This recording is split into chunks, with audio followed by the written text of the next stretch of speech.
Hello and welcome to Let's Crack UPSC CSE. My name is Pratik Nayak. I welcome you all on the largest YouTube platform for the civil service preparation.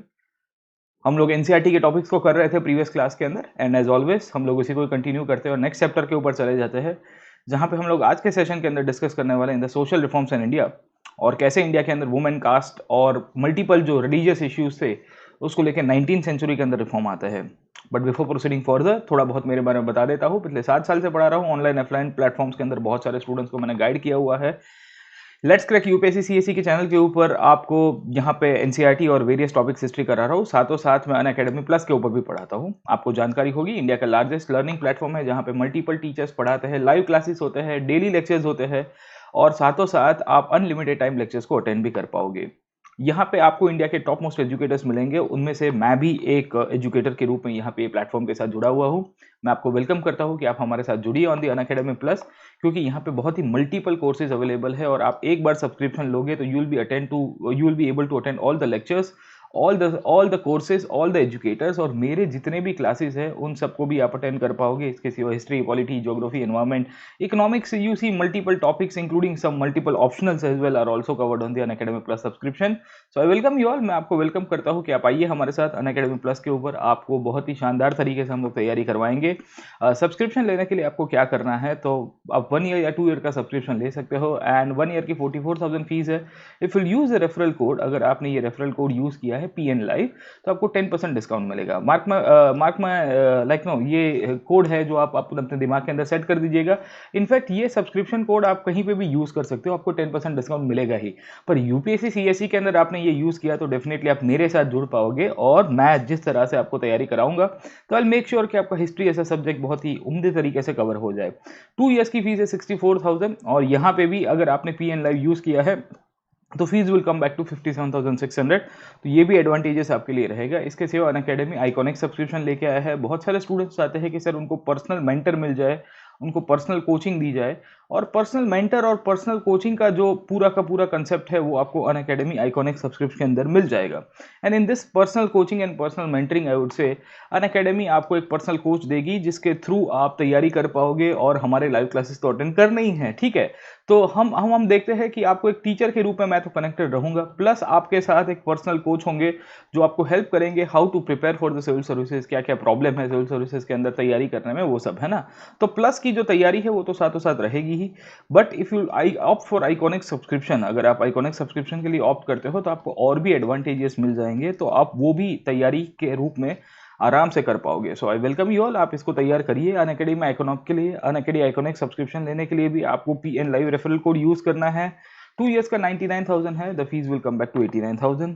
1 year के लिए 64,000 है। यहाँ पे भी अगर आपने PN live use किया तो 57,600 में कवर हो पाएगा। मॉडर्न हिस्ट्री का कोर्स ऑलरेडी चालू है and very soon I am launching my 1 more course on ancient India. तो मैं आपको वेलकम करता हूं कि आप जुड़िए हमारे साथ। एंशिएंट इंडिया के ऊपर किस तरह से कॉम्प्रिहेंसिवली तैयारी कर सकते हैं उन सब पॉइंट के ऊपर हम लोग डिस्कस करेंगे।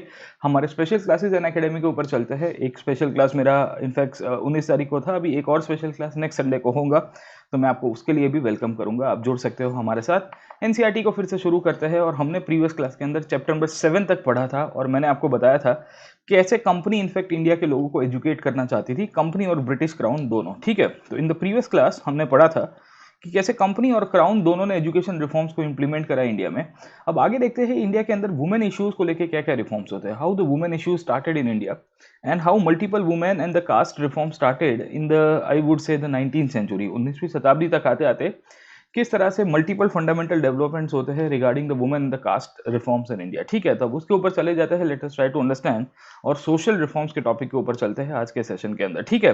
तो प्रीवियस क्लास के अंदर हमने एजुकेशन रिफॉर्म्स देखे थे, आज हम लोग देखने वाले हैं द सोशल रिफॉर्म्स। अब आप देखिए, मैं आपको सबसे पहले सिचुएशन दर्शाता हूँ कि इंडिया की सोसाइटी क्या हुआ करती थी आज से 200 साल पहले, ठीक है। तो आज से 200 साल पहले की हम लोग सोसाइटी मतलब सभ्यता को देखते हैं तो हमको कैसी सोसाइटी दिख रही है, पहला तो आपको ये क्वेश्चन पता होना चाहिए, ठीक है। अब सोसाइटी के अंदर जो भी थे, in fact there were multiple problems and issues which were I would say facing the Indian society. अब क्या क्या प्रॉब्लम उस टाइम पे इंडिया की सोसाइटी के अंदर हुआ करते थे, आप समझने की कोशिश करो। तो पहला प्रॉब्लम जो इंडिया की सोसाइटी के अंदर था उसको हम लोग कहेंगे कि the issues related to the religion. अब रिलीजन के अंदर क्या क्या इश्यूज थे, मतलब जैसे आप देखोगे तो रिलीजन के अंदर पॉलीथीइज्म चल रहा था, बहुईश्वरवाद का एक इशू चल रहा था। वही रिलीजन के अंदर अगर आप समझने की कोशिश करोगे तो आपको एक कंसेप्ट मिलेगा जिसमें आइडल वर्शिप का एक बहुत ही इश्यूज मिल जाएंगे, ठीक है। तो बहुत सारे लोग कहते थे कि आइडल वर्शिप नहीं करनी चाहिए, जैसे राम मोहन रॉय निर्गुण ब्रह्म की बात करते हैं, ठीक है। इंक्लूडिंग हम लोग इस तरह से कह सकते हैं कि जो प्रीस्टली क्लास था, जो पंडित वर्ग था, वो भी कहीं ना कहीं डोमिनेट कर रहा था, ठीक है। तो उसके कारण एक इश्यूज चल रहा था।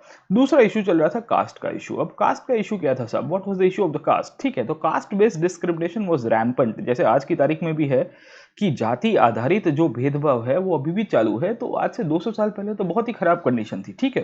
तो एक ये भी था। और तीसरा अगर आप समझोगे तो वुमेन सेंट्रिक इश्यूज से, वुमेन सेंट्रिक इश्यूज में भी आपको यही मिलेगा कि डिस्क्रिमिनेशन बहुत बड़ी मात्रा में था। तो आप समझिए कि आज से 200 साल पहले, 200 years back, we find multiple issues जो इंडिया की सोसाइटी को प्रॉब्लमेटिक क्रिएट कर रहे थे, ठीक है। तो social conditions 200 years ago was very different from the conditions as of now, ठीक है। तो क्या होता है कि जब ब्रिटिश पावर के ऊपर आए तो ब्रिटिशियर्स ने देखा कि यार भारतीय समाज के अंदर हमको बदलाव लाने की जरूरत है। और ब्रिटिश के साथ साथ भारतीय समाज के अंदर कुछ कुछ इंटेलेक्चुअल लोग थे, जो भारत के पढ़े लिखे वर्ग के लोग हम लोग कह सकते हैं, the intellectual and the learned class of India.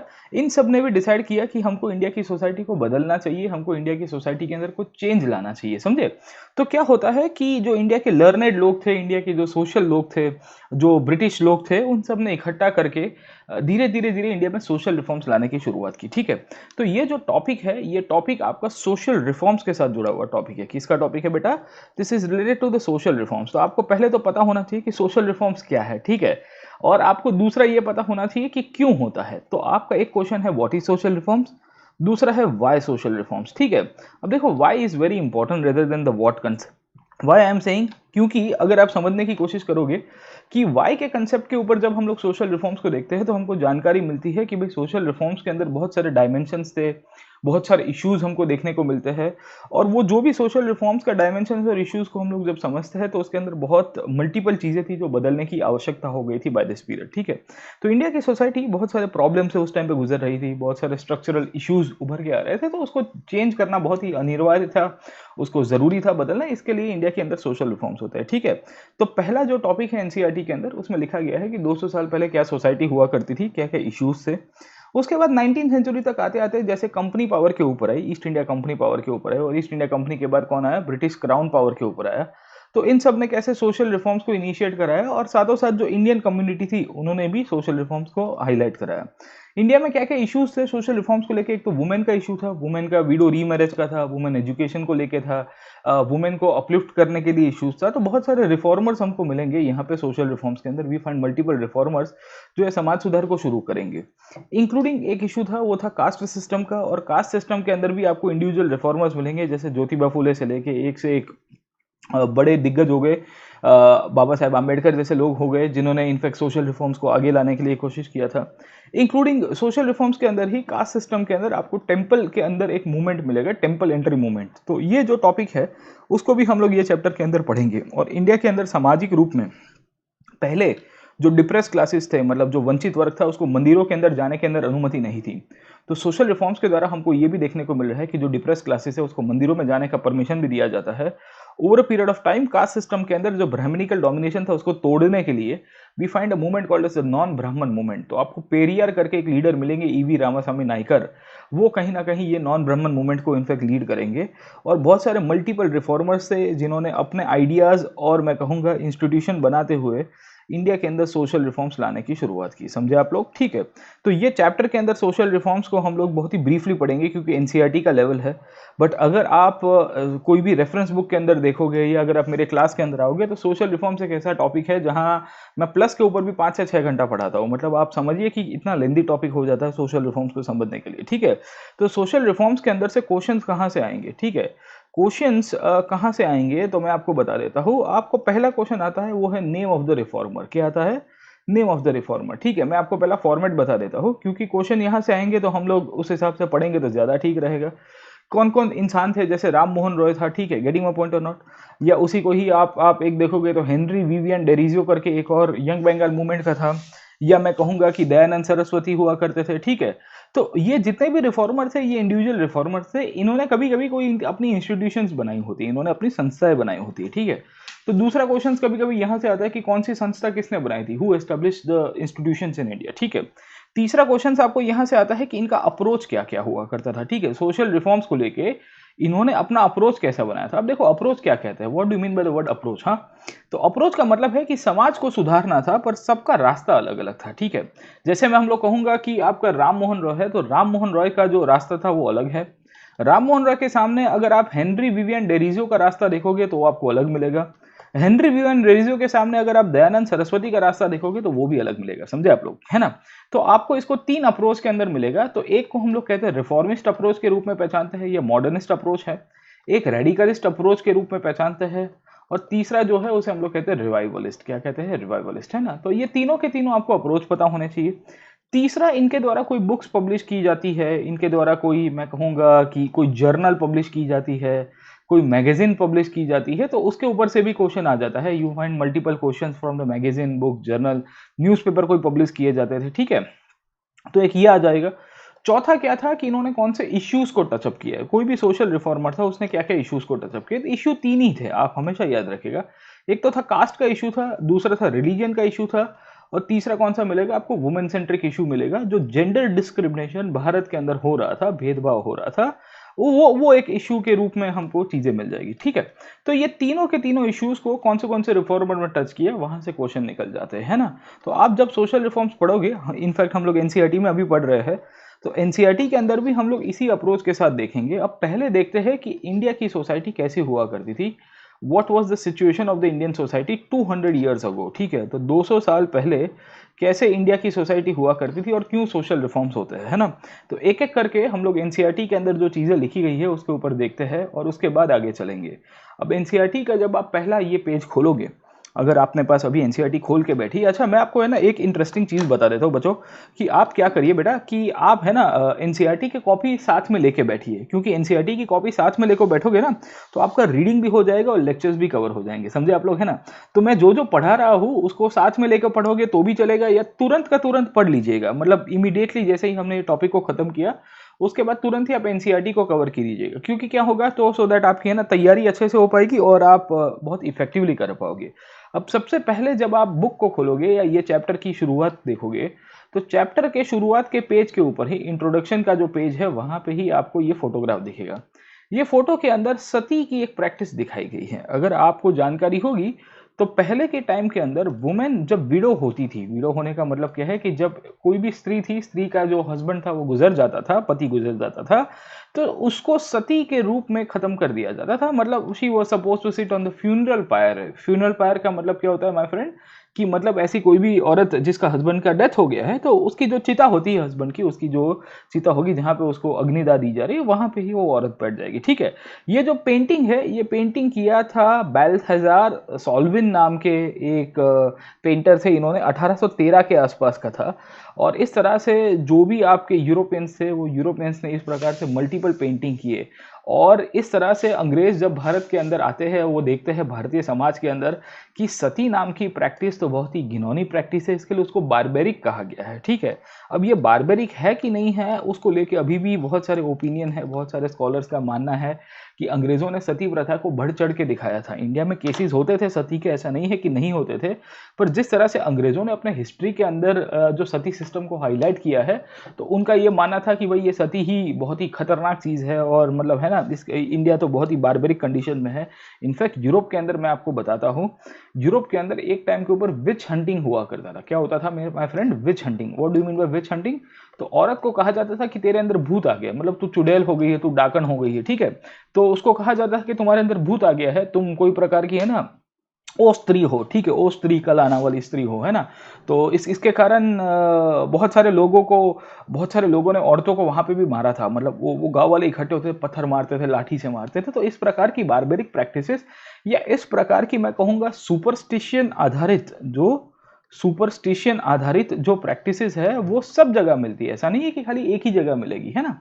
तो इन दिस सिचुएशन हमको ये देखने को मिल रहा है कि ये जो चैप्टर है, ये चैप्टर शुरू भी होता है सती सिस्टम से। अब देखिए क्या क्या होता है, एनसीईआरटी क्या कहती है। एनसीईआरटी कहती है कि have you ever thought of how children lived 200 years अगो, आज से 200 साल पहले बच्चे कैसे लेते होंगे। फिर एनसीईआरटी कहती है now days most of the middle class families, girls from the middle class families goes to school and often study with the boys, मतलब कोएड एजुकेशन हमको मिल जाता है। मैंने आपको बताया था प्रीवियस क्लास के अंदर इस तरह की शुरुआत होगी। On going up many of them go to college and universities and take सब जॉब आफ्टर दैट, इनफैक्ट पढ़ाई वढ़ाई करके नौकरी धंधा भी कर देते हैं। आईएएस के अंदर भी हमको मिल जाती है कितनी सारी हमको वुमेन एस्पायरेंट्स है, जो गर्ल स्टूडेंट्स है, जो सिविल सर्विसेज के एग्जाम भी क्लियर करती है ना। तो इन दिस सिचुएशन हम देखते हैं कि आज की सिचुएशन बहुत ही अलग है।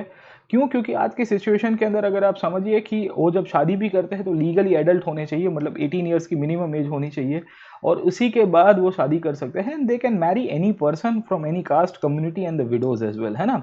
आप समझिए कि आर्टिकल 21 के अंदर यूपीएससी ने एक बार क्वेश्चन पूछा था कि राइट टू प्राइवेसी के अंदर आपका राइट टू मैरिज आता है कि नहीं आता है, समझे कि नहीं समझे, है ना। शादी करने का अधिकार इंसान के पास है कि नहीं है साहब, ठीक है। तो इस प्रकार का क्वेश्चन आपको यूपीएससी ने एक बार पूछा था, पिछले साल की प्रीलिम्स के अंदर ये क्वेश्चन आ चुका था। तो they will ask you this kind of question, आपको वहां से भी पिक्चर क्लियर होना चाहिए कि क्या क्या हो रहा है। अब समझने की कोशिश करो, औरतों को कहा गया था कि they have to be adults before legally married, है ना। तो ये सब कंडीशंस आज की तारीख में मिलता है। और आज की तारीख में हमको ये भी मिलता है कि all women like man can vote and stand for elections, वो चुनाव भी लड़ सकते हैं। इनफैक्ट इंडिया को प्राइम मिनिस्टर भी मिले हुए हैं, मेनली इंदिरा गांधी जी हम कह सकते हैं। और मल्टीपल स्टेट्स के अंदर आपको वुमेन सीएम मिलेगी। यहाँ गुजरात के अंदर आनंदीबेन हुआ करते थे, या आप राजस्थान के अंदर वसुंधरा राजे देखिए, बंगाल के अंदर ममता बनर्जी देखिए। तो यू सी कश्मीर के अंदर एक टाइम के ऊपर महबूबा मुफ्ती हुआ करते थे, तमिलनाडु में जयललिता हुआ करते थे। तो आज की सिचुएशन अलग है ना। तो हम लोग ये कह सकते हैं कि जो सिचुएशन है आज की सिचुएशन वो काफ़ी अलग प्रकार की है। आज की सिचुएशन में काफ़ी सारा वुमेन अपलिफ्टमेंट है, मतलब हम लोग कहेंगे वुमेन एम्पावरमेंट हो गया है। और जो वुमेन की सिचुएशन है वो काफ़ी मतलब चेंज हो गई है। उसके बावजूद भी एनसीईआरटी लिखती है कि of this rights they are not enjoyed by all, मतलब ये अधिकार सबके पास नहीं है। खास करके जो फैमिली पुअर सेक्शन से है, जो गरीब लोग हैं, उनको ना ही शिक्षा है। और एट टाइम्स हमको ये देखने को मिलता है कि जो ये लोग गरीब लोग हैं तो वो अपने हस्बैंड को भी चूज नहीं कर पाते हैं। तो ये एक इश्यू है आज की तारीख में सोशल रिफॉर्म्स के रूप में। तो 21वीं सेंचुरी के अंदर हमको दो प्रकार के इश्यूज दिख रहे हैं। एक तो भारत का इश्यू दिख रहा है जहां पे ये सब प्रॉब्लम इश्यूज है, और दूसरा है इंडिया, जहां पे हम लोग देखते हैं कि एक एम्पावरमेंट सेक्शन हो चुका है, बहुत सारे इश्यूज हमारे सॉल्व भी हो चुके हैं, ठीक है। अब एनसीईआरटी आगे क्या लिखती है कि चलिए भाई, ये तो आज का भारत है, this is the present India, ठीक है। ये प्रेजेंट इंडिया में काफी सारा अपलिफ्टमेंट हो चुका है। अब प्रश्न ये आता है कि आज से 200 साल पहले कैसा समाज हुआ करता था, how was the society 200 years back. हाँ, तो इसके ऊपर एनसीईआरटी लिखता है कि बिफोर 200 ईयर्स अगो, बिफोर 200 ईयर्स अगो का मतलब क्या होगा, 1820s के आसपास की बात है, 1810 की आसपास की बात है। और इस दौरान हम लोग कह सकते हैं कि भारतीय समाज कैसा हुआ करता था। तो एनसीईआरटी इसके ऊपर लिखता है, ठीक है। तो यहां से क्वेश्चन निकालेगा UPSC directly statement based form के ऊपर, और consider the following about the features of the Indian society. समझे कि नहीं समझे, features of the Indian society 200 years अगो, इस प्रकार का क्वेश्चन आ जाएगा आपका, फिर आपके गरबे चालू हो जाएंगे बेटा, ठीक है। तो इसको थोड़ा बहुत अच्छे से पढ़िए। Most of the children were married off at an early age, मतलब कितनी साल में शादी कर लेते थे। आपने देखा होगा एक बाल विवाह होता है जिसे हम लोग चाइल्ड मैरिज के रूप में पहचानते हैं। और बाल विवाह कैसे होता था, तो आपको जान के हैरानी होगी, जब इनफैक्ट आपकी लड़का या लड़की जब पैदा होते थे, the moment the son and the daughter are born, तो उनकी शादी तय कर दी जाती थी। मतलब वो तो उनको तो पता भी नहीं होता था कि बेटा मेरा लाइफ पार्टनर चूज हो चुका है, ठीक है। एंड इन दिस सिचुएशन हम देखते हैं कि एक तो बहुत ही बड़ा प्रॉब्लम था चाइल्ड मैरिज का। तो 200 साल पहले पहला प्रॉब्लम चाइल्ड मैरिज का मिलेगा। बालिका वधू नाम का एक आपको इसके अंदर से इश्यू मिल जाएगा, ठीक है। ये बालिका वधू बहुत ही इंपॉर्टेंट इशू है, आज की तारीख में भी बहुत सारे स्टेट्स के अंदर आपको मिलता है। Both Hindus and Muslim man could Mary more than one wife, मतलब क्या है भाई साहब, हिंदू और मुसलमान दोनों समाज के अंदर एक से ज्यादा स्त्री के साथ शादी करने की पद्धति थी, उसे हम लोग कहते हैं पॉलीगैमी। क्या कहते हैं? पॉलीगैमी। ये बहुविवाह के रूप में पहचाना जाता है। और ये जो बहुविवाह है ये भारतीय समाज के अंदर उस टाइम पे बहुत ही इनफैक्ट एग्जिस्ट किया करता था, और भारतीय समाज को तोड़ने के लिए ये 200 साल पहले सोशल रिफॉर्म्स के अंदर इश्यूज हो रहे थे। In many parts of the country, widows were praised if they choose to death by burning themselves on the funeral pyre of their husband। मतलब क्या है कि अगर औरतें अपने पति की चिता के ऊपर बैठ जाती है तो उनको सती माता के रूप में कंसिडर किया जाता था, ठीक है। तो विधवा औरत को जीने का अधिकार नहीं है। Widows have no right to life, ये तरह की चीज़ें इसके अंदर लिखी गई है। समझ में आ रहा है? तो विडोज़ को कहा गया कि भाई तुम्हारे पास जीने का अधिकार नहीं है, तुम अपने इस हिसाब से करोगे, ठीक है। And the women who died in this manner whether willingly और अदरवाइज, मतलब वो खुद की मर्जी से करे, मैं कहूँगा वॉलेंट, अदरवाइज का मतलब क्या होता है बेटा, फोर्सफुली का मतलब ये होगा कि कुछ कुछ औरतों को तो ऐसा कह दिया जाता था और समाज उनको अपने पति की चिता के ऊपर बिठा देता था। आप समझने की कोशिश करो, तो समाज उनको पकड़ के बांध के बिठा देता था कि भाई तुम्हारा हस्बैंड मर गया, तुमको जीने का अधिकार नहीं है। मतलब आप समझिए कि आज से 200 साल पहले क्या सिचुएशन हुआ करती थी। और पहले तो चाइल्ड मैरिज होते थे, मतलब कोई लड़की है जिसकी 5 साल की उम्र में शादी हो चुकी है और अगर उसका हस्बैंड 15 साल की उम्र तक आते आते मर जाता है तो वो लड़की 15 साल की उम्र में विडो हो गई। उसने अभी हस्बैंड को शायद ढंग से पहचाना भी नहीं होगा, उसके पहले वो विधवा हो जाती है। और विधवा होने के कारण हमको देखने को मिल रहा है, उसको कहा जाता था कि बेटा तुमको सती हो जाना है। मतलब आप समझिए कि क्या सिचुएशन थी उसकी। So they were called sati, meaning virtuous women, ठीक है। तो ये शब्द याद रखेगा कि the women having some virtues, उसके अंदर कुछ ऐसे गुण थे, इसके लिए उसको सती कहा गया है। Women's right to property was also restricted. What do mean by that? तो आज की तारीख में हमको मिलता है right to property, fundamental right तो अभी है नहीं, because the 1978 amendment, the right to property was amended, but सच्चाई ये है कि राइट टू प्रॉपर्टी उस टाइम पे औरतों को दिया ही नहीं जाता था। इनफैक्ट भारत के आज़ादी के बाद भी राइट टू प्रॉपर्टी जो वुमेन के लिए था, जो सक्सेशन राइट के रूप में हम लोग पहचानते हैं, वो हिंदू कोड बिल के द्वारा प्रपोज किया गया था। पर 2005 में जाके सुप्रीम कोर्ट का जब जजमेंट आया तब जाके राइट टू प्रॉपर्टी वुमेन को मिलता है, मतलब सक्सेशन राइट के रूप में। मतलब फैमिली के अंदर अगर बेटा और बेटी दोनों रहेंगे तो बेटी को इक्वल राइट्स है जितने बेटे के पास है इन द प्रॉपर्टी मैटर्स। समझे आप लोग? ठीक है। So women's right to property was also restricted, उसको भी रिस्ट्रिक्ट किया गया था। Besides, most women had virtually no access to education. What do you mean by that? तो इनफैक्ट घर के अंदर अगर मैं कह सकता हूँ कि एक पिंटू है और पिंटू के साथ साथ एक और उनकी सिस्टर हुआ करती थी, से फॉर एग्जांपल हम लोग क्या कहेंगे, सिस्टर का नाम पिंकी नाम रख देंगे, तो Pintu and Pinky both are brothers and sisters. तो there is every possibility the brother Pintu is suppose to go to the education school और जो भी उसका था, पर पिंकी को कहा जाएगा कि बेटा तुमको कोई भी एजुकेशन की जरूरत नहीं है, तुमको औरत हो, तुमको क्या है, ठीक है, तुम्हारा तो शादी ब्याह करके तुमको निपटा दिया जाएगा। तो ये जो सिचुएशन थी, ये सिचुएशन के रूप में हम देखते हैं कि इंडिया की सोसाइटी 200 साल पहले बहुत ही अलग हुआ करती थी। In many parts of the country people believe that if a woman was educated she would became a window. मतलब क्या है साहब, ठीक है। तो लोग कहते थे कि अगर औरत शादी कर लेगी या औरत इनफैक्ट शिक्षा ले लेगी तो उसका हस्बैंड मर जाएगा। मतलब सुपरस्टिशन की हद है साहब। ये आप समझिए कि कैसी सिचुएशन हुआ करती थी। और इसके कारण हमको क्या देखने को मिल रहा है कि एक तो पहला इशू आज से 200 साल पहले क्या था, that was the issue related to the woman in the Indian society. समझे आप लोग? तो पहला इशू बेटा याद रहेगा कि आपको क्या क्या इश्यूज है। तो आपको जब सोशल रिफॉर्म्स मूवमेंट के ऊपर क्वेश्चन आता है, when ever they will ask you a question on the social reform movement, तो आपको पता होना चाहिए कि सोशल रिफॉर्म मूवमेंट के अंदर सबसे फंडामेंटली जो टॉपिक था वो ये वुमेन सेंट्रिक इश्यूज का आपको मिल जाएगा। गेटिंग माय पॉइंट और नॉट, है ना? तो इन दिस सिचुएशन हम देखते हैं कि पहला प्रॉब्लम था वो मेन एंड वुमेन के बीच में जो जेंडर डिफरेंस था, वो एक बहुत ही बड़ा आपका इश्यू हो जाएगा और उसके कारण इंडियन सोसाइटी में प्रॉब्लम्स हुए। दूसरा जो प्रॉब्लम हो रहा था वो था the caste problem in the Indian society. ठीक है। तो मैंने आपको बताया कि इंडियन सोशल रिफॉर्म्स में 3 से 4 प्रकार के मुख्य इश्यूज थे। याद आया कि नहीं आया आपको? और अभी थोड़ी देर पहले मैंने आपको इश्यूज के बारे में जब डिस्कस किया तो मैंने आपको ये समझाने की कोशिश की कि इंडियन सोसाइटी के अंदर इश्यूज के रूप में क्या क्या इश्यूज थे। ठीक है। तो पहला था आपका वुमेन का इश्यू, अभी मैंने देखा। और कंडीशन क्या हुआ करती थी, तो एनसीईआरटी क्या कहता है कि 200 साल पहले इंडिया की सोसाइटी क्या हुआ करती थी उसके बारे में एनसीईआरटी ने लिखा। अब दूसरा इश्यू के ऊपर चले जाते हैं। Let us go to the next problem, that is the caste issue in the India. ठीक है। तो इंडिया में कास्ट सिस्टम को लेके क्या क्या इश्यूज चल रहे थे उसके बारे में एनसीईआरटी 9th के अंदर क्या लिखा गया है 8th स्टैंडर्ड की, उसके ऊपर डिस्कस करते हैं। अब देखो कास्ट की खासियत क्या थी। ठीक है। उसको जाति प्रथा कहते हैं।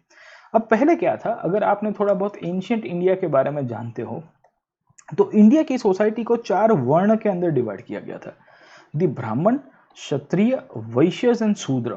ये 4 आपकी सिस्टम थी एंशिएंट सोसाइटी के अंदर। हाँ, एंशिएंट सोसाइटी मतलब मैं कहूँगा वैदिक एज के दौरान ये वर्ण सिस्टम की शुरुआत होती है। किसकी शुरुआत होती है? वर्ण सिस्टम। मैं जाति नहीं बोल रहा हूँ, मैं वर्ण की बात कर रहा हूँ, ठीक है। ये आर्य समाज और आर्य जब एग्जिस्ट किया करते थे तो भारतीय समाज व्यवस्था के अंदर ऐसा हुआ करता था। अब क्या होता है कि ये जो ब्राह्मण, क्षत्रिय, वैश्य एंड शूद्रस है, ये वर्ण के अंदर रिजिडिटी आ गई। क्या आ गई बेटा?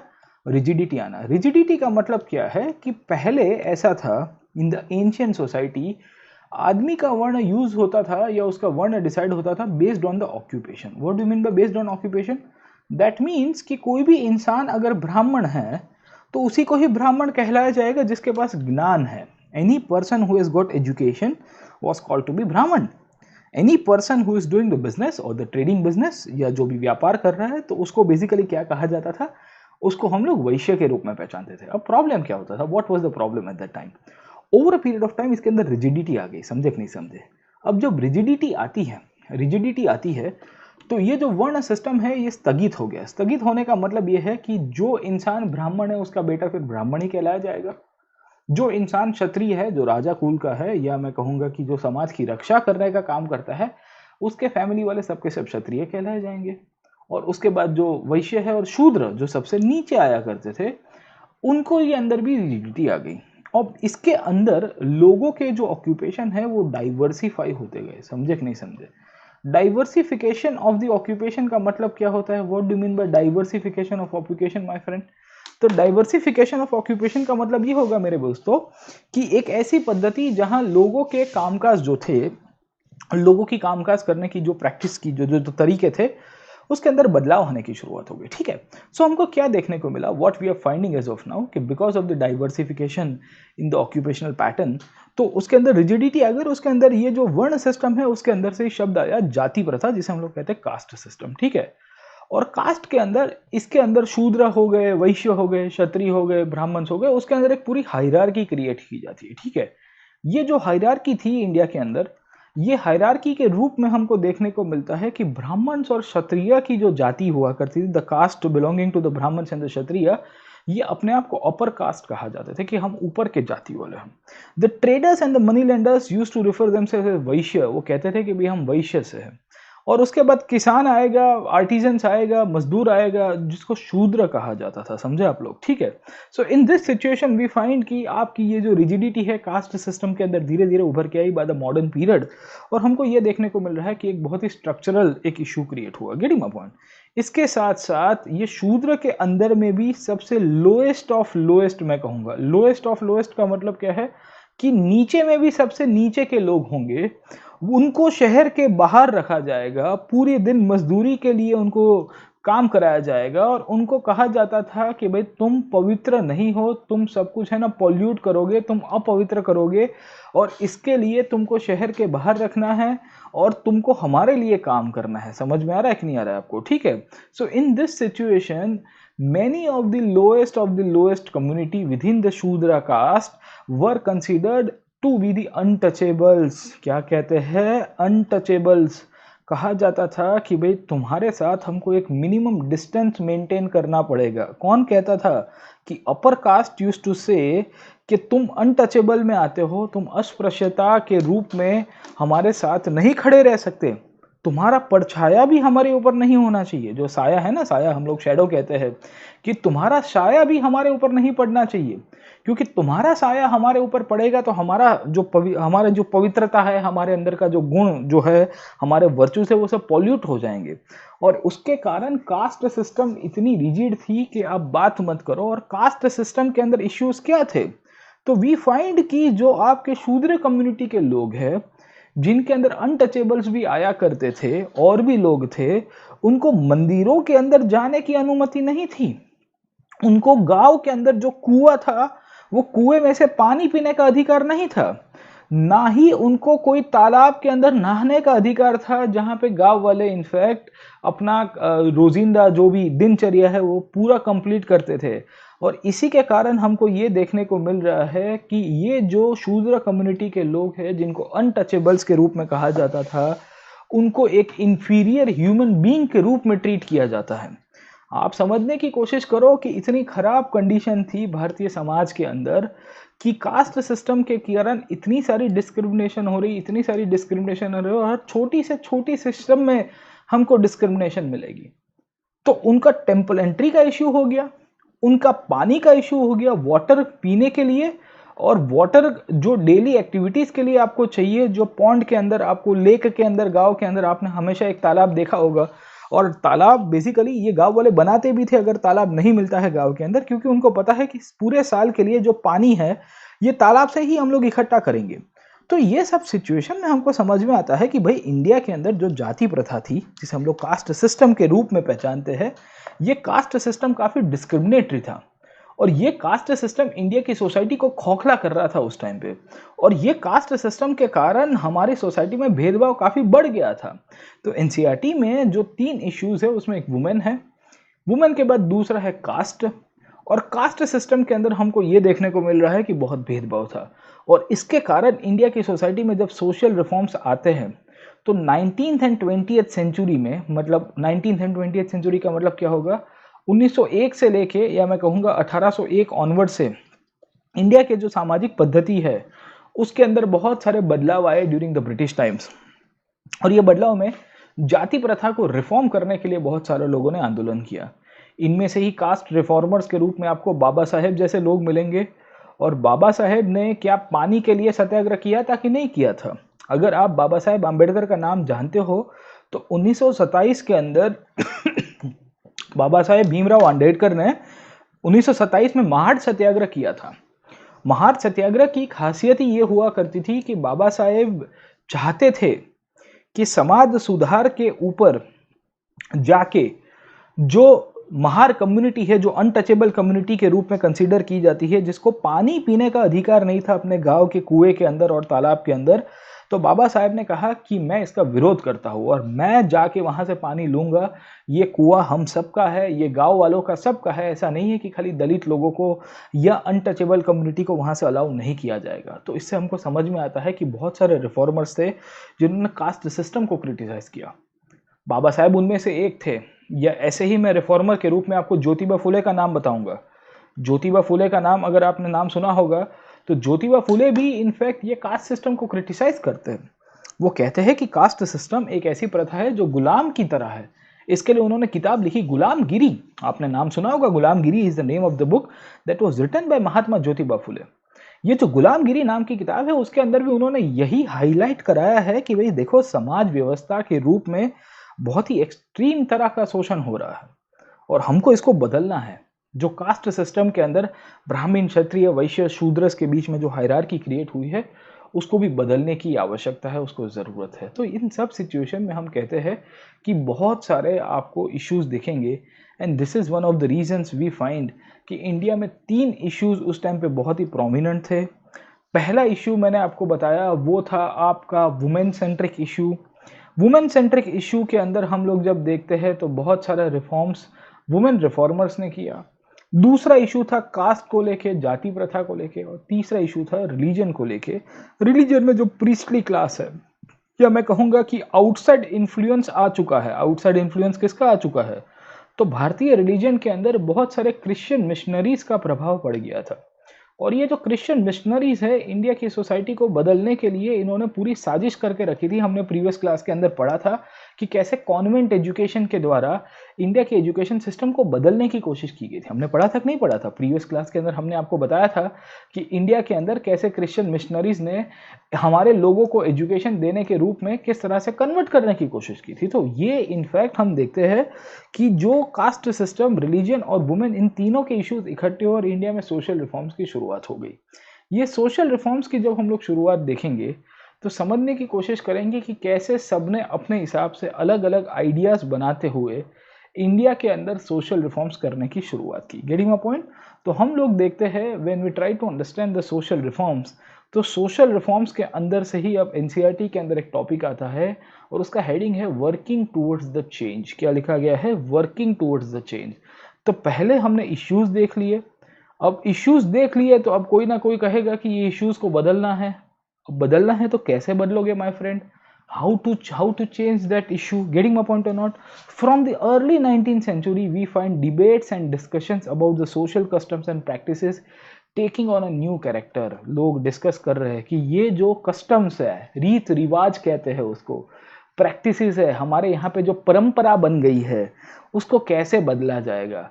One of the important reason for this was the development of the new forms of communication.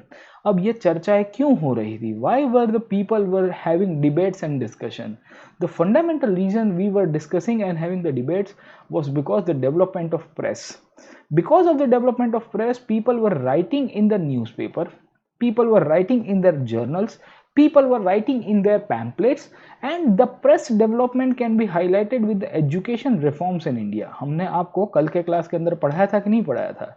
तो पहले शिक्षा दी गई भारत के लोगों को, लिखना पढ़ना भारत के लोगों ने थोड़ा थोड़ा जानने की शुरुआत की, तो उसके बाद उन्होंने हमारे हिसाब से इनफैक्ट जो इश्यूज थे उसको हाईलाइट करना भी शुरू किया. And somewhere in the 19th century India में प्रेस का डेवलपमेंट काफ़ी अच्छी मात्रा में हो चुका था. And because the development of the press in the 19th century already started, तो वी फाइंड बहुत सारी books, newspapers, magazines, leaflet, pamphlet, ये सब को उस टाइम पे पब्लिश किया गया.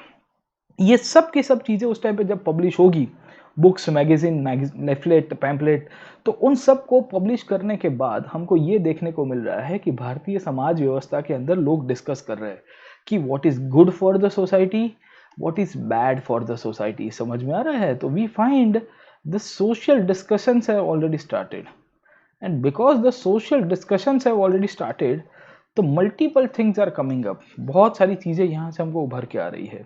And this is one of the reasons we find कि मल्टीपल डिस्कशंस होने शुरू हुए.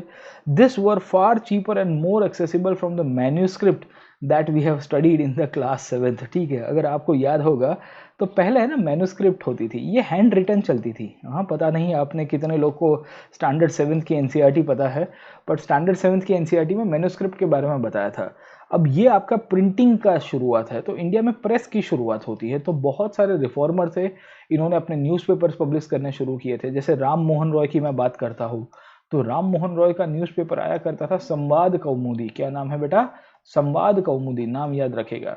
संवाद कौमुदी के साथ साथ राम मोहन रॉय को हम लोग याद रखते हैं एक और न्यूज़पेपर के साथ जिसका नाम है मीरात उल अखबार. क्या नाम है? मीरात उल अखबार. ये दोनों के दोनों न्यूज़पेपर बहुत ही प्रोमिनेंट थे जो राम मोहन रॉय के साथ जुड़े हुए थे. ठीक है, so in this situation people were started writing, और इन्होंने लिखना शुरू कर दिया अपनी खुद की भाषा के अंदर. जैसे संवाद कौमुदी राम मोहन रॉय लिखा करते थे बंगाली लैंग्वेज के अंदर, Mirat ul Akhbar was written in the Persian language. And in this situation we find कि इंडिया के अंदर लोगों ने डिस्कस किया, और डिस्कस करते करते हमको ये देखने को मिल रहा है कि जितने भी इनफैक्ट इश्यूज इंडिया के अंदर उस टाइम पे थे, उन सब के ऊपर लोगों ने डिस्कस करना शुरू किया कि सामाजिक मुद्दे क्या है, राजकीय मुद्दे क्या है, आर्थिक मुद्दे क्या है, धार्मिक मुद्दे क्या है, socio political, economical and religious, ये चारों के चारों इश्यूज इंडिया के अंदर क्या थे, उन सब के ऊपर डिस्कशन हो रहा है. लोग डिस्कस कर रहे हैं, मैन डिस्कस कर रहे हैं, वुमेन डिस्कस कर रहे हैं, शहर के अंदर रहने वाले डिस्कस कर रहे हैं कि क्या सही है, क्या गलत है, कैसे सिस्टम चल रही है, उसको कैसे सुधारना है, किस तरह के चेंजेस करने हैं. और इसके कारण क्या होता है कि जब इनफैक्ट ये सब इश्यूज रीच आउट होते हैं पब्लिक के पास, ये इश्यूज पब्लिक के पास पहुंचते हैं और पब्लिक के अंदर एनलाइटनमेंट क्रिएट होता है, तो पब्लिक धीरे धीरे क्या करती है, ये इश्यूज के अंदर जुड़ना शुरू करती है. पब्लिक कहती है कि yes, even we wanted to join, we are thinking of also participating. Getting my point? So in this situation the discussion could be reach out to the wider public and could be link to the movements for a social change. बहुत लोगों ने social change के issues के ऊपर जुड़ना शुरू कर दिया. And in this situation we find India के अंदर इंडियन रिफॉर्मर्स के द्वारा बहुत सारे इंस्टीट्यूशंस बने जिसे हम लोग कहते हैं रिफॉर्म ग्रुप्स. और रिफॉर्म ग्रुप्स और रिफॉर्मर्स का इकट्ठा होने के बाद हमको सोशल रिफॉर्म मूवमेंट की शुरुआत मिलेगी. समझे आप लोग? तो हमने देखा कि why social reforms and how social reforms कैसे हुए. ठीक है, तो होपफुली मैंने आपको एक डायमेंशन दिया है. पहला मैंने आपको समझाया है कि क्या क्या इश्यूज थे, ये इश्यूज के ऊपर डिस्कशन हुआ. डिस्कशन कैसे हुआ? तो प्रेस के द्वारा हुआ. और प्रेस के द्वारा जब डिस्कशन होता है तो जो भी रिफॉर्मर्स थे वो रिफॉर्मर्स ने अपने ग्रुप बनाए, और ग्रुप बनाने के साथ साथ हम देखते हैं कि इंडिया की सोसाइटी को एक नया रास्ता दिखाने की कोशिश की गई, और इस तरह से सोशल रिफॉर्म्स की हमको शुरुआत मिल जाएगी. समझ में आया बेटा आपको? आगे चलते हैं नेक्स्ट टॉपिक के ऊपर और आगे क्या कहता है उसके ऊपर डिस्कस करेंगे और यहाँ से इंडिया के सोशल रिफॉर्म्स और सोशल रिफॉर्मर्स के बारे में बातें चलेगी। अब इंडिया के सोशल रिफॉर्म्स शुरू कब हुए? 19th सेंचुरी में शुरू होते हैं।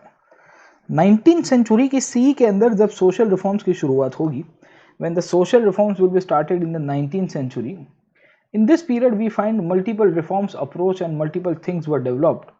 और ये जो 19th सेंचुरी के मध्य भाग के अंदर जो समाज सुधार की शुरुआत होती है, ये समाज सुधार के शुरुआत के आधार के ऊपर जब हम लोग चीज़ों को देखते हैं तो हमको ये देखने को मिल रहा है कि Ram Mohan Roy was one such reformer जिन्होंने भारतीय समाज सुधार के सबसे फर्स्ट इंडिविजुअल रिफॉर्मर के रूप में ख्याति प्राप्त की है।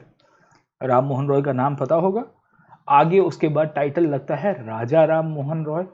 अब ऐसे ओरिजिनल नाम तो उनका राम मोहन रॉय ही था, राजा का तो उनको टाइटल दिया गया था, उनको उपाधि दी गई थी 1830 के अंदर by the king Akbar two. Who was Akbar two? Akbar two was the later Mughal king, जो उत्तर मुगल काल के अंदर जो राजा थे उनमें से ही एक हुआ करते थे।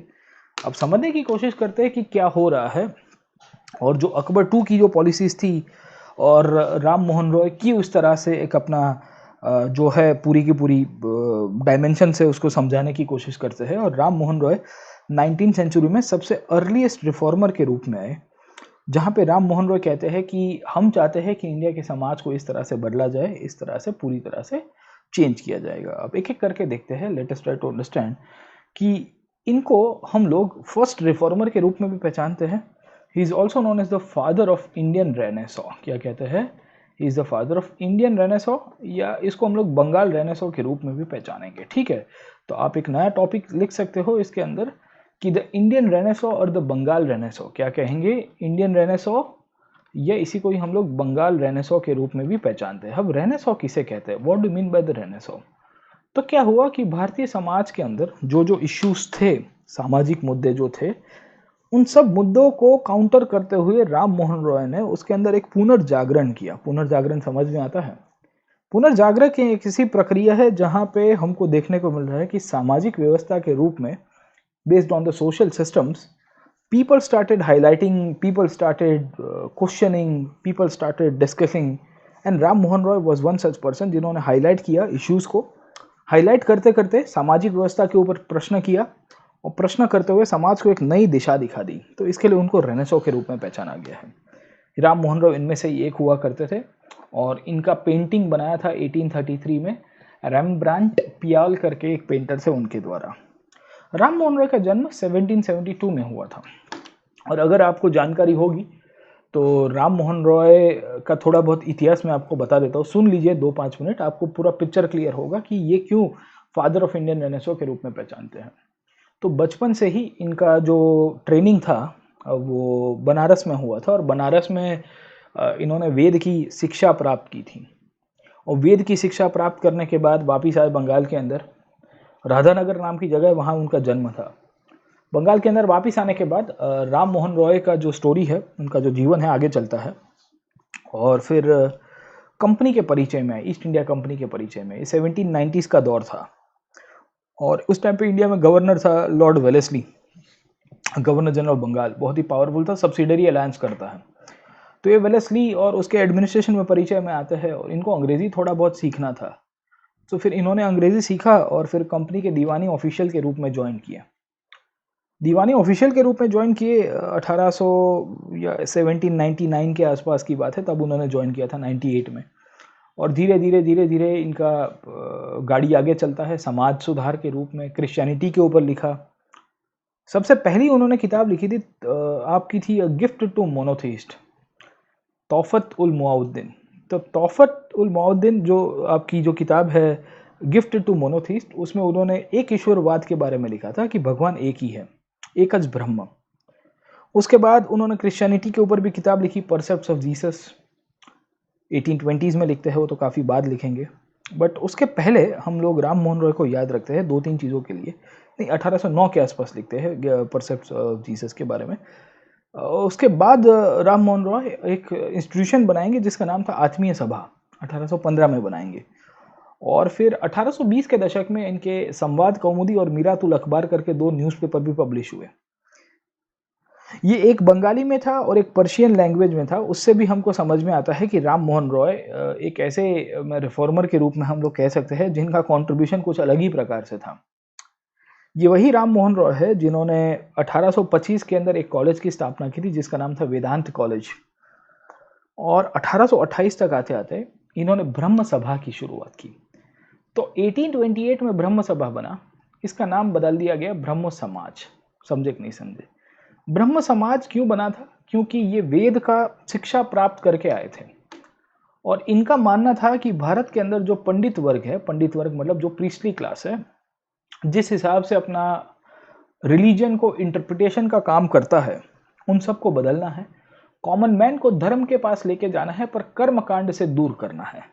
And this is one of the reasons Ram Mohan Roy एक ऐसे रिफॉर्मर के रूप में कंसिडर किए गए जिन्होंने सोसाइटी में चेंजेस लाने की कोशिश की और कुछ कुछ ऐसी प्रैक्टिसेस जिसको अनजस्ट प्रैक्टिसेस के रूप में कहा गया है। अनजस्ट प्रैक्टिसेस मतलब ये ऐसी प्रैक्टिसेस है जिसकी कोई ज़रूरत नहीं है, ये ऐसी प्रैक्टिसेस है जिसका कोई वैल्यू नहीं है, उसको निकालना भी चाहिए। इस तरह से राम मोहन रॉय की पूरी जो इशू है उसके ऊपर इन्होंने बात किया। ब्रह्म समाज एक ऐसा इंस्टीट्यूशन था जिसने पॉलीथीइज्म मतलब बहुईश्वरवाद का खंडन किया। इंक्लूडिंग ब्रह्म समाज एक ऐसा इंस्टीट्यूशन था जो कहता है कि ब्रह्म एक ही है। और राम मोहन रॉय जो प्रीस्टली क्लास था, जो पंडित वर्ग था, उसका काफ़ी कड़ी निंदा भी करेंगे। ही विल डू द कड़ी निंदा, criticism of the priestly class. और उन्होंने क्रिटिसाइज करते हुए पूरी तरह से जो प्रीस्टली समाज है उसको कहा कि ये गलत है, आप ये चीज़ें नहीं करोगे तो ज़्यादा ठीक रहेगा। And this is one of the reason, जो पुरानी सभ्यता और पुरानी प्रैक्टिसेस थी उसको छोड़ के एक न्यू वे ऑफ लाइफ हम लोग अडॉप्ट करेंगे तो ज़्यादा ठीक रहेगा। And this is one of the reasons Ram Mohan Roy चाहते थे कि इंडिया के समाज को थोड़ा वेस्टर्न एजुकेशन दिया जाए। वेस्टर्न एजुकेशन जैसे जैसे देंगे तो भारतीय समाज के अंदर स्वतंत्रता आएगी और स्त्रियों के साथ जो भेदभाव है वो भी काफ़ी सारे हम लोग अबॉलिश कर पाएंगे। In fact Ram Mohan Roy was one of the reformer जिसने वुमेन राइट्स के लिए सबसे पहले फाइट करना शुरू किया था। वुमेन राइट्स के लिए क्यों? क्योंकि वो चाहते थे कि औरतें आगे आए, the women should come forward, they should be educated, they should be highlighted in the society, and they should come out from the daily household work and they should start empowering themselves. And this is one of the reasons Ram Mohan Roy अपनी किताबों के अंदर लिखते थे कि women को किस तरह से फोर्स किया जाता है अपना डोमेस्टिक वर्क को लेके, उनको घर के अंदर और किचन के बाहर नहीं निकाला जा सकता है और उनको शिक्षा नहीं दी जाती है। उनको काफ़ी सारा उन्होंने क्रिटिसाइज भी किया कि भारतीय समाज को बदलने की ज़रूरत है।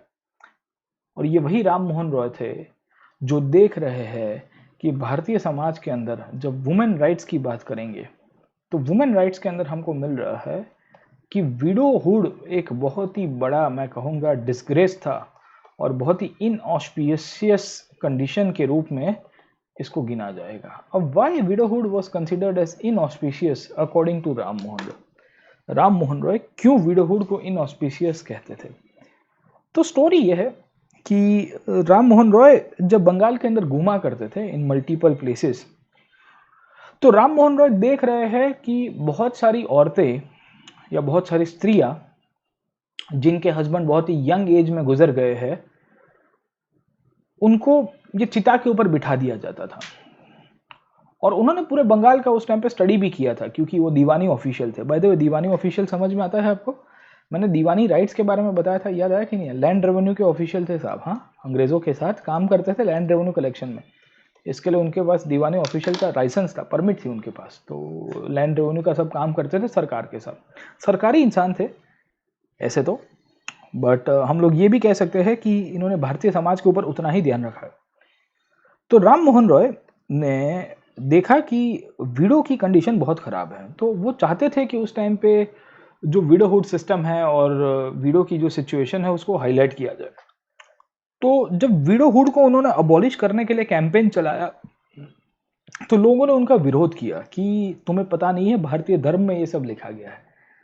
अब राम मोहन रॉय खुद वेद जानते थे, खुद उपनिषद जानते थे। कहाँ से पढ़ के आए थे? बनारस से। तो because Ram Mohan Roy was aware about the Veda and the Upanishads and he was aware about how the Indian society functions, how the Indian society works out, तो उन्होंने ये सब चीज़ें हाईलाइट की और कहा कि बेटा हम पढ़ के आए हैं, बनारस से पढ़ के आए हैं, हम पढ़ के आए हैं, हमको पता है कि इंडिया के कोई भी ऐसी किताब है पुराने समाज की, एंशियंट इंडिया की, वैदिक सभ्यता की, जहाँ पे ये सती जैसे सिस्टम, जिसे बर्निंग ऑफ द विडोज कहते हैं, उसको एक्सेप्ट किया जाता है। Getting my point?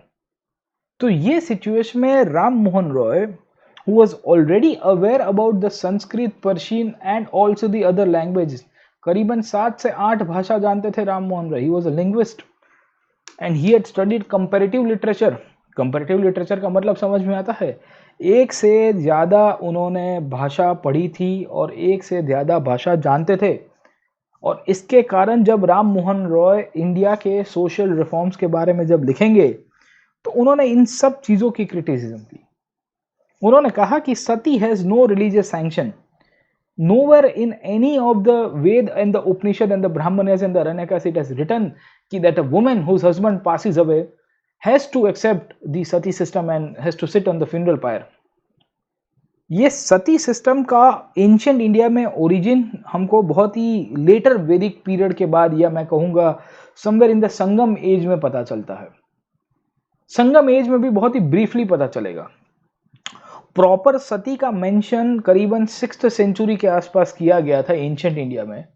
ये जो सती प्रथा है, ये प्राचीन भारत के अंदर करीबन 512 सीई के आसपास गुप्ता एज के दौरान हमको पता चलेगा। और गुप्ता एज की जब हम लोग बात करते हैं, तो in the Gupta period we see the development of a sati, जहाँ पे एक गुप्ता किंग थे, ऑफिशियल थे, उनकी वाइफ सती कमिट करती है at a place called as Eran. Eran is a place in the Madhya Pradesh. ये ईरान मत समझिएगा, ये ईरान करके जगह है। ईरान के अंदर एक मंदिर आया हुआ है, सती मंदिर नाम ही है उसका। तो राम मोहन रॉय कहते हैं कि साहब मैंने पढ़ा हुआ है सब कुछ, मैंने देखा हुआ है कि भाई भारतीय समाज के अंदर किस प्रकार की सिस्टम हुआ करती थी सती सिस्टम के रूप में, और हमको मत सिखाइए कि सती सिस्टम ऐसे चलता है। I know. राम मोहन रॉय ने आंदोलन शुरू किया सती सिस्टम को अबॉलिश करने के लिए। वो आंदोलन जब कर रहे थे, उस दौरान उनके फैमिली में भी एक घटना बनी जिसके कारण वो ट्रिगर हो गए। ट्रिगर होने का मतलब समझ में आता है, उनको लग रहा था कि अब तो मुझे अबॉलिश करना ही पड़ेगा। अब what do mean bye Ram Mohan Roy getting triggered? What do mean by that?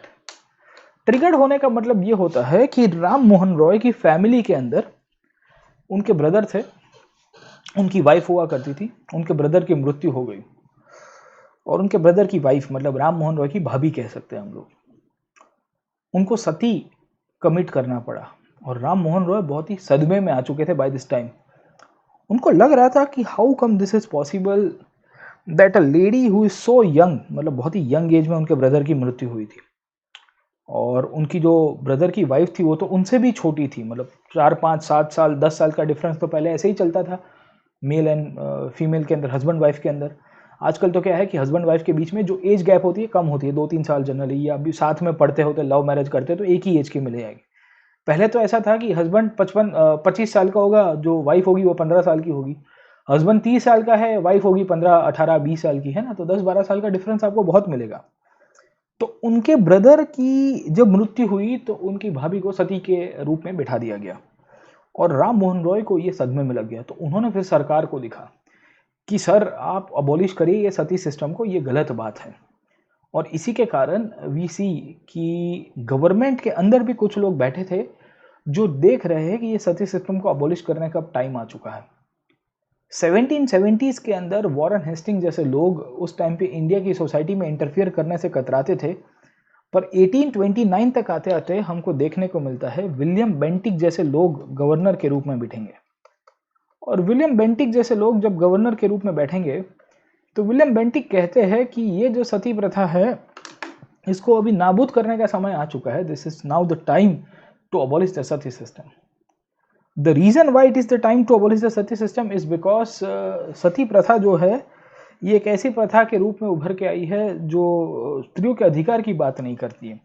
So this is one of the reasons कि many of the British officials began to criticise the traditions and the customs, and we find कि Ram Mohan Roy, William Bentinck जैसे लोग उभर के आए, इन सब ने आंदोलन चलाया। राम मोहन रॉय ने आंदोलन ऑलरेडी किया हुआ था, विलियम बेंटिक उस टाइम पे गवर्नर थे।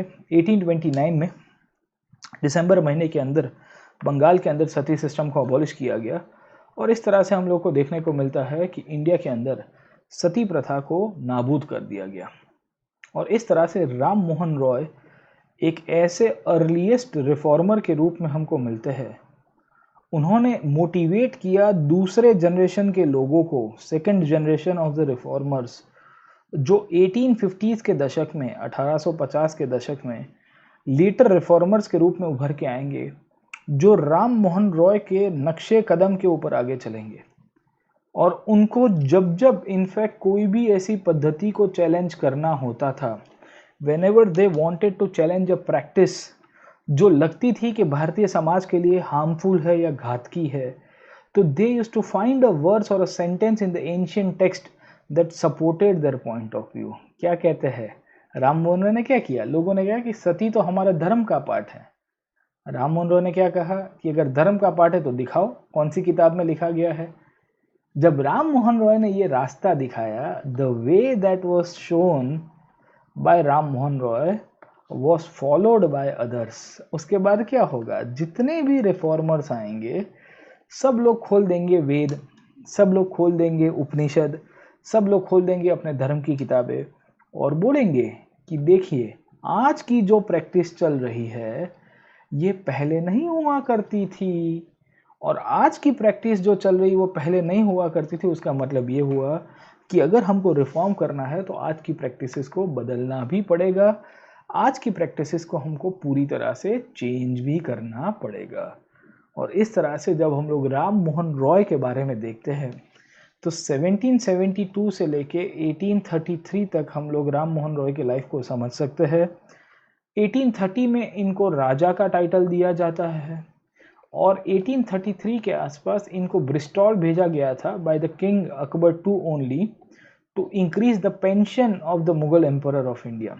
आप समझिए भारत के मुगल बादशाह की क्या हालत हो गई थी कि उनको अंग्रेज़ों के पेंशन के ऊपर जीना पड़ता था, और अंग्रेज़ों के द्वारा जो पेंशन दिया गया था वो पेंशन कम पड़ रहा था राजा साहब को। तो इसके लिए राम मोहन रॉय उनके लॉयर बन के, उनके वकील बन के वहाँ पे जाते हैं। और ये राम मोहन रॉय जब पेंशन का इशू लेके गए थे तो उनका मृत्यु हो जाता है वहाँ पे। और इस तरह से जो ब्रह्म समाज करके ऑर्गेनाइजेशन है जो राम मोहन रॉय ने बनाया था वो तो कंटिन्यू रहेगा। उनके फॉलोअर्स से देवेंद्रनाथ टैगोर, फिर लेटर ऑन केशव चंद्र सेन, आनंद मोहन बोस जैसे आए जो ब्रह्म समाज को आगे कंटिन्यू करेंगे। तो Brahmo Samaj as a body Ram Mohan Roy के साथ बहुत जुड़ी हुई थी। ये सती सिस्टम के बारे में क्या लिखा गया है उसको बारे में एनसीईआरटी हमको क्या बताती है उसके थोड़ा बहुत एक टॉपिक देखते हैं। और लिखा गया है we must tie them down to the pile and Ram Mohan Roy publish some pamphlets to spread his idea. Some of them were written as a dialogue between the advocate and the critic of the traditional practice. Here is one such dialogue of the sati. ठीक है, अब आप समझने की कोशिश करो कि जो लोग सती के फेवर में थे और राम मोहन रॉय ने ऐसे लिखा कि जो लोग सती के अगेंस्ट में थे उनके बीच में डिस्कशन हो रहा है। तो क्या लिखता है? तो जो सती के फेवर में लिखने वाले लोग थे उसके ऊपर राम मोहन रॉय ने अपना आर्टिकल के अंदर लिखा women are by nature inferior understanding. वो उनको दिमाग में उतना है नहीं तो उनको समझ में नहीं आता है। Without resolution unworthy of trust, को विश्वास करने के लायक है।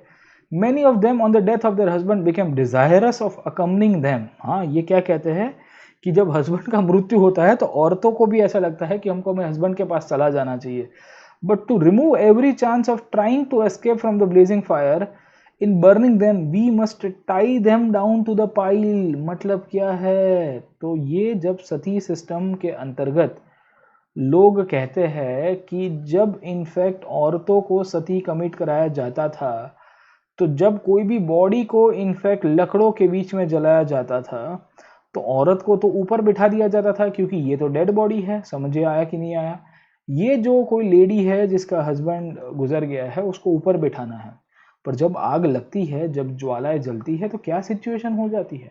तो कहा इसको बांध के रखा करो सो देट ये भाग ना जाए। कितनी क्रूअल्टी है, कितनी बर्बरता है आपको देखने को मिलेगी। उसको बांध के रखेंगे तो भागेगी नहीं। Getting my point? उसके सामने राम मोहन रॉय अपने आर्टिकल्स के अंदर क्या लिखते हैं कि when did you ever afford them a fair opportunity of exhibiting there natural capacity. आपने पूछा है औरत को कि भाई उसको क्या पसंद है, वो क्या करना चाहती है? How then can you accuse them of want of understanding? आप कैसे उनको अक्यूज कर सकते हो कि उनको समझ में नहीं आता है? If after instruction in knowledge and wisdom a person cannot comprehend or retain what has been taught to him, we may consider him as deficient. But if you do not educate women, how can you see them as inferior? एक बार इंसान को थोड़ा बहुत समझाओ, उनको पढ़ाओ, और समझाने के पढ़ाने के बाद अगर उसको कोई रिएक्शन नहीं आ रहा है, उसका कोई विकास नहीं हो रहा है, तो हम कह सकते हैं कि इंसान के अंदर बुद्धि नहीं है। बट अगर कोई इंसान को आपने मौका ही नहीं दिया है पढ़ने लिखने के लिए, जो वुमेन के साथ उस टाइम पे हुआ करता था, तो क्या होगा? तो राम मोहन रॉय का जो राइटिंग था ना अपने न्यूज़पेपर्स के अंदर, ये न्यूज़पेपर के अंदर ये जानबूझ के ऐसा लिखा करते सो दैट सोसाइटी के अंदर एनलाइटनमेंट हो, सोसाइटी में आवाज पहुंचे। और राम मोहन रॉय के राइटिंग्स और राम मोहन रॉय के एफर्ट से मोटिवेट होके बंगाल के अंदर जो विधवा की प्रैक्टिस थी सती करने के लिए, उसको फाइनली 1829 1830 तक आते आते हमको देखने को मिल रहा है कि जो विडोहुड की जो सिस्टम थी and the widows who were considered as inauspicious, उनका चैप्टर यहाँ पे कंक्लूड किया गया। और फिर विडोज को राइट टू लाइफ एटलीस्ट मिल जाता है कि अगर कोई स्त्री विधवा के रूप में जिंदा रहना चाहती है तो उसको जिंदा रहने का अधिकार है, उनका राइट टू लाइफ नहीं छीनेगा। ये बहुत ही फंडामेंटल प्रैक्टिस, और ये मैं कह सकता हूँ कि बहुत ही फंडामेंटल चीज़ थी जिसके द्वारा राम मोहन रॉय ये प्रूव करा के गए, और राम मोहन रॉय ये बता के गए कि कैसे इनफैक्ट विडोहुड को हम लोग इनऑस्पिशियस नहीं गिन सकते हैं, and every person has the right to life. और यहाँ से ही हम लोग कहते हैं कि इन्होंने वुमेन को और विडोज़ को इमेंसिपेशन करने के रूप में इमेंसिपेट कर दिया, मतलब उनको फ्री कर दिया, उनको अपने हिसाब से स्वतंत्र कर दिया। राम मोहन रॉय एक ऐसे इंसान के रूप में थे जिन्होंने कहा कि every women has the right to education, और वो चाहते थे कि वेस्टर्न एजुकेशन, आधुनिक शिक्षा दी जाए, सो दैट जो इंडिया का ट्रेडिशनल एजुकेशन है, जहाँ पे कहीं ना कहीं ये बायस सिस्टम रह गई थी, जो मतलब सामाजिक बायसेस थे, उससे भी समाज व्यवस्था को बदलाव किया जाए। और इस तरह से Ram Mohan Roy became the founding father of the Indian social reform movements. और इसी के कारण हम लोग जब सोशल रिफॉर्म मूवमेंट्स की बात करेंगे तो आपको राम मोहन रॉय के बारे में पता होना चाहिए, और इसके कारण ही was known as the father of the Indian social reform movements. उनके द्वारा बताए नक्शे कदम के ऊपर जो और भी रिफॉर्मर्स होंगे, जिन्होंने वुमेन एजुकेशन के लिए, विडो एजुकेशन के लिए, विडो रीमैरिज के लिए, गर्ल चाइल्ड को सेव करने के लिए, उन सब के ऊपर रिफॉर्म्स किए। नेक्स्ट क्लास में जब हम लोग मिलेंगे तो हम लोग डिस्कस करेंगे कि कैसे वुमेन इश्यूज़ को फर्दर कंटिन्यू कराया जाता है बाय अदर रिफॉर्मर्स। और इसमें हम लोग ईश्वर चंद्र विद्यासागर के बारे में बात करेंगे, ज्योतिबा फुले के बारे में बात करेंगे। विल बी डिस्कसिंग कि पंडिता रामाबाई से लेके और भी जो वुमेन रिफॉर्मर्स थे हिंदू सोसाइटी में, मुस्लिम सोसाइटी में, वो भी किस तरह से इंडिया की सोसाइटी को चेंज करने की कोशिश करेंगे, तो उसके ऊपर भी डिस्कस करेंगे। आज का सेशन यहाँ पे कंक्लूड करते हैं।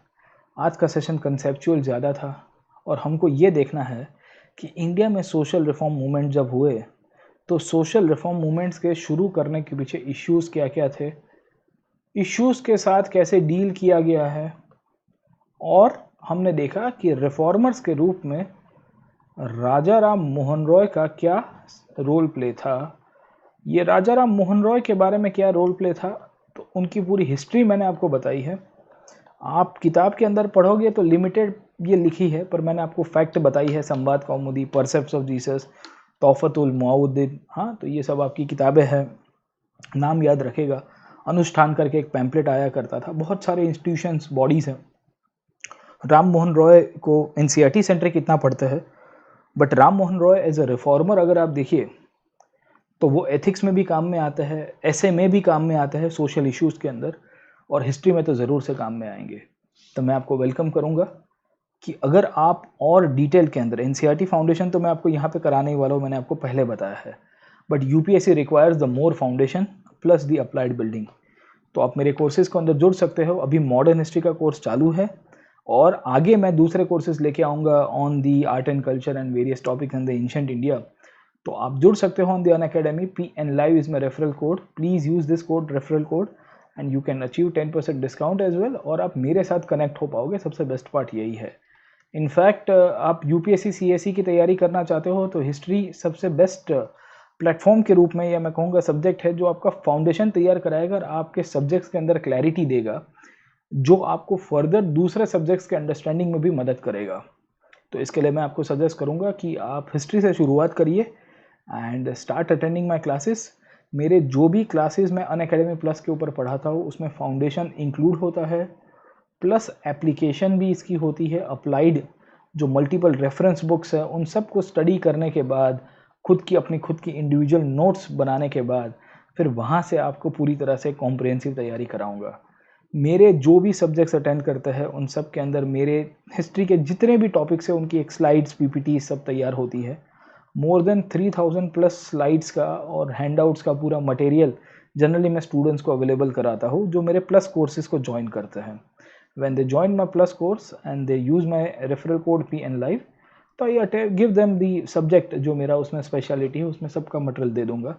मेरे अलावा अनअकैडमी प्लस के ऊपर बहुत सारे एजुकेटर्स पढ़ाते हैं, 100 से ज़्यादा एजुकेटर्स पढ़ाते हैं। उन सब के क्लासेस भी आप अटेंड कर पाओगे और बहुत ही डिटेल और कॉम्प्रिहेंसिव वे के अंदर तैयारी कर पाओगे।